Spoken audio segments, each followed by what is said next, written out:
WWE are concerned over Sami Zayn's popularity. Plus, a major SummerSlam announcement has come down, and WrestleMania title plans have been scrapped. It's all in the wrestling news right now. Paul Heyman, Cody Rhodes on Monday Night Raw.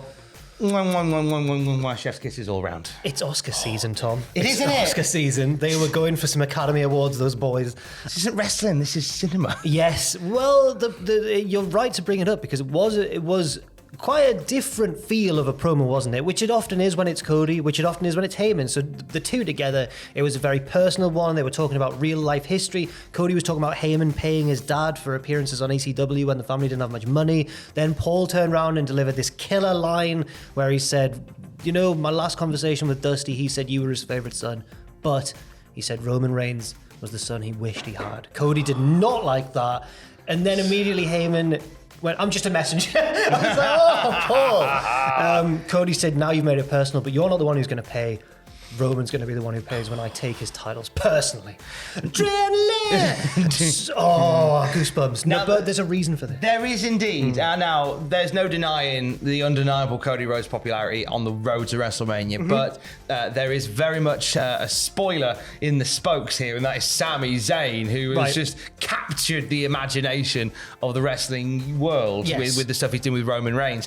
And the promo that we saw on Monday Night Raw was in reaction to that to an extent. Dave Meltzer, Wrestling Observer Radio, says that it was done because they are well aware of how hot the Sami Zayn thing, and it was imperative to not have this WrestleMania main event angle feel secondary. So they knew going in they had to do something, and they did. And now, I don't get this twisted. This isn't about WWE trying to push down Sami Zayn. But I don't think that's the case at all. I think it's a case of they've gone, this is what we want to do. We don't want it to be sandbagged. So instead of... But in previous institutions, there would have been a mindset to bury the rising talent and hope everybody calms down. They're not really doing that because they're giving Sami Zayn and Roman Reigns the main event at Elimination Chamber. But instead of burying the Sami Zayn proposition, they are building the Cody and Roman drama. Well, that's a very interesting point. I mean? I do, but you could argue as well that that should be something they would do anyway. They should be trying to make the main event of WrestleMania feel as big and important as it possibly could. I think it'll be really interesting to see what happens post-Elimination Chamber, where I assume Roman Reigns is going to win. Because that, I think, will be really a tricky situation for Triple H and a real test of his booking mettle. Because I agree, this isn't the same as when they wanted to have the main event of Batista versus Randy Orton and ignore Daniel Bryan and push him down, even though he was an incredibly popular... Well, he was the most popular man on the roster at the time.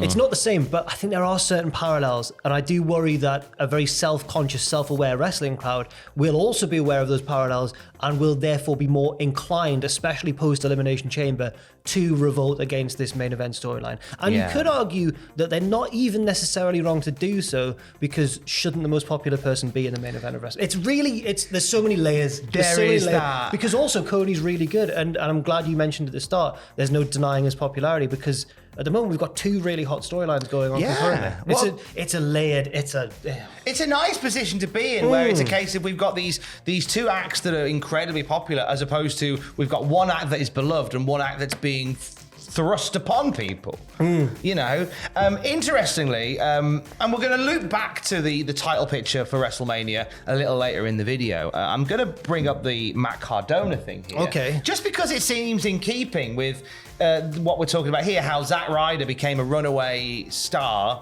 as part of WWE, became organically popular, autonomously so. And WWE's reaction was to just kind of have him do some stuff with John Cena, but look like the fool. He was punished for it.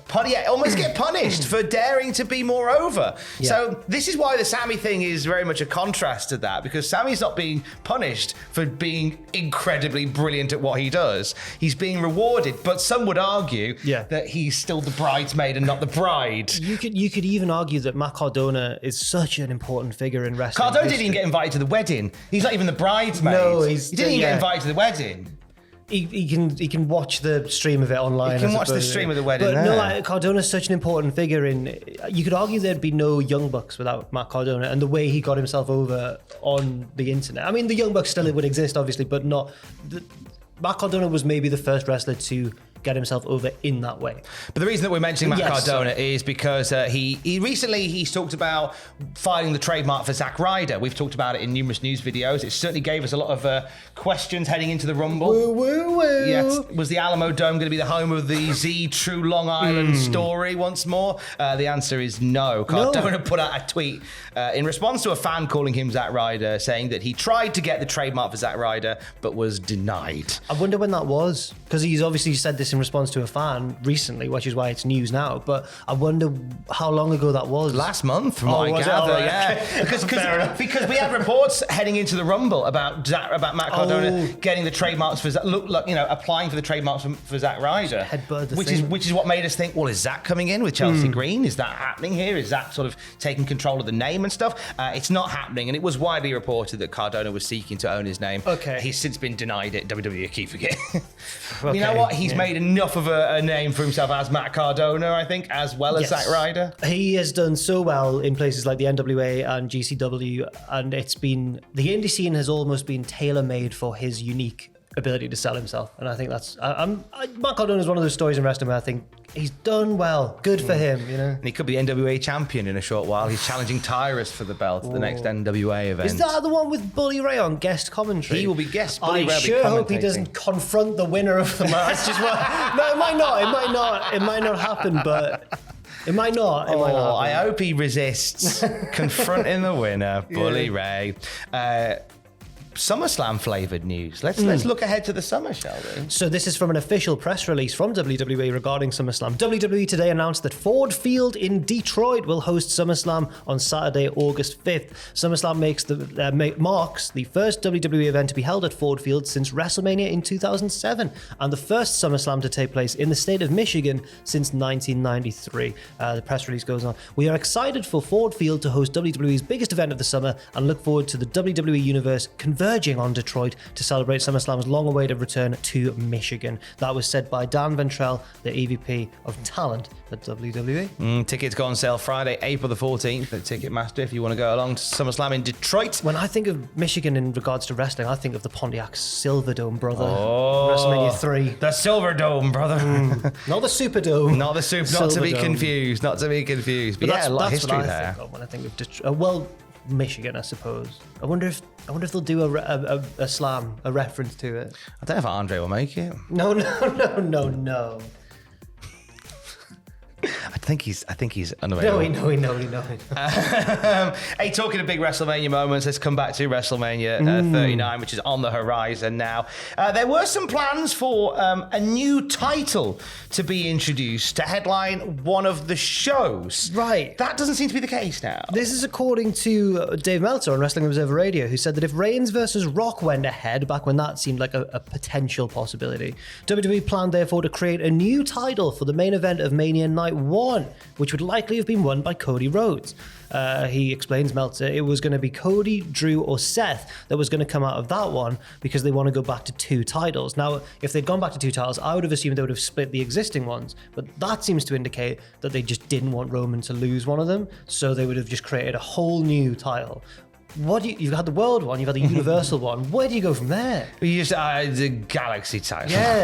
Yeah, Galaxy Caramel. The multiverse championship. I think it just waters down. Like, I mean, how many times have the belts been merged, and then a rogue belt has turned up, and then that's been merged, that's been merged. Would they brought back the big gold? I can totally see Triple H wanting to bring back the big gold. Oh, I think he brings it with him every week just in case. Wears it. Gorilla. Do we need this? I just imagine he wears it backstage. Hey guys, I can't do this off. My trousers are full down. I'm Harley Racer, finally. It's $15,000 to get Ric Flair. WrestlingNews.co also had originally reported that as of a few weeks ago, WWE had been planning the 2 nights of WrestleMania's big title matches as Night 1, Seth versus Drew or Cody.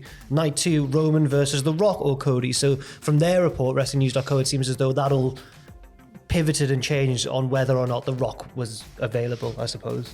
Interesting, because if The Rock's, as it's looking like The Rock isn't available, and Roman versus Cody's going to be night 2, it does make me think what night 1 would be headlined by. From that report, and everything could obviously have changed since then, even in the week since, but that seems to sound like, because Cody would now be in night 2 with Roman, it would be Seth versus Drew. But I don't see a natural... They could always create one in the next couple of months, but I don't see a natural route to that right now. And also, Drew McIntyre, according to WrestleVotes, apparently going to be linked into that an intercontinental title match between himself, Sheamus, and Gunter. Now that's a match I'd rather. That sounds amazing. That could go on last. That would on night what? Oh yeah. Why not? I mean, I don't. Oh, that would be an amazing match. Yeah, banger, wouldn't it? Not that I wouldn't like seeing Seth versus Drew, but Drew, Gunter, and Sheamus just makes all the sense in the world. I like the idea of having Roman defending on both nights initially, because he's got to. He's a double champ. Double champ, working double duty. Adam Pearce can totally screw him. Do you know what? They've maybe left a little bit of a gap here in the event that if the Sami thing doesn't go away after Elimination Chamber, headline night 1, Roman Sami again. Yeah. You know what? Would you have Roman lose both nights? I would. Oh! Yes. No, I'd have him. No, because you'd have him beat Sami on night 1, but then lose to Cody. That's fine. But then that could spiral into a Roman Sami thing. It's like, because of you, I lost the following night. It could carry on. So, you know. There's various different... They could still go various routes with it even now. I like how twisty-turny the road to WrestleMania is. It's less predictable. WrestleMania has more than one royal road to it. And we'll have more wrestling news throughout the day at cultaholic.com. Stay safe. Love you, bye.